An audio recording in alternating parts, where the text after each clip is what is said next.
Okay, we're here with Joan. Joan, tell us a little bit about the SPCA here in Yorkton. Okay, well, the SPCA was incorporated in 1976 by founder Jackie McKay. This building was put up in 1979, so we've been around almost 40 years. A lot of it is a volunteer component to the SPCA. Well, volunteering is always very, very important to any charity and to any organization.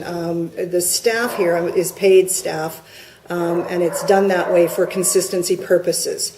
But we do have volunteers who come in, walk the animals, help grooming, bathing, that kind of stuff. And there's always a need for more of that. Okay. And at any given time, how many different animals might be here?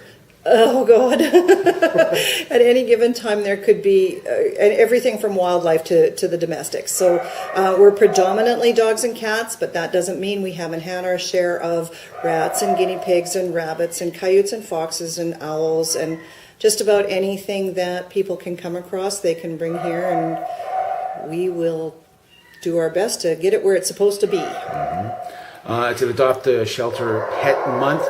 What is the procedure for adopting an animal? Well, there are certainly requirements that people have to agree to. Not all of our animals are spayed and neutered before they leave. There just isn't finances for all of that in place. Plus, animals are young, so that is a prerequisite for adoption. They have to agree to that. I'm not going to get into the amount of money because that can vary per males, females, etc. But everybody has to have requirements that they need to fulfill before they can get an animal from here, whether you rent or own your property, whether it's fenced or not fenced. Getting the right pet for your family and your family situation is very important. So it's a process. It's not something that you come in and do on the spur of the moment. Exactly, yeah. Yeah. And there's so many pets that they just need that loving home, you know, and different circumstances. Sometimes people can't care for them. Sometimes they're abandoned or whatever. I mean, they kind of come from all different stories. Yes, the stories that they arrive under are they're all different, and there's no end to them. There is no end to the stories, and there's no end to those animals that have sort of fallen by the wayside and that they've ended up here or in other shelters or other organizations. There is just so many of them. So it's so important if you're going to add a pet to your family unit that you really consider a rescue animal. Okay. And it's like you said, it's not something you do on the spur of the moment. So would you advise somebody to come in and talk with you first and see what Absolutely. Absolutely. We're gonna put everybody through their 20 questions and make sure that what they're getting themselves into is something that they've thought about. Too many spur of the moment purchases end up back here, or it's no different than giving a pet as a gift. It's a spur of the moment thing. Yeah, it's cute, but it requires long-term commitment, and we want to know that you're committed to that. Let's face it, if everybody was a good home, we wouldn't be here. That's true. You mentioned volunteers. Yes, volunteers. Vitally important to every organization, and ours is no different.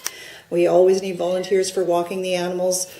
Given that there's only 2 of us here, we do not most of the time have time to walk them and stuff. So there are requirements for that as well. You have to be committed to it. Again, we don't want that person who just comes in to do it the one time. Although that's okay too if you find you can't do it any more than that. But we really need commitment in that department. And not necessarily always volunteers. Sometimes it's material things and supplies too. Absolutely, yes. We can always use bleach and laundry soap. We always have towels we have to wash. We always dog shampoos, cat shampoos, food. Kitten and puppy foods are the ones that we always have to purchase. We don't ever seem to get enough of the kitten and puppy. And being October is kind of cat month, it's important that we get kitten food because we just get slammed in the fall with kittens.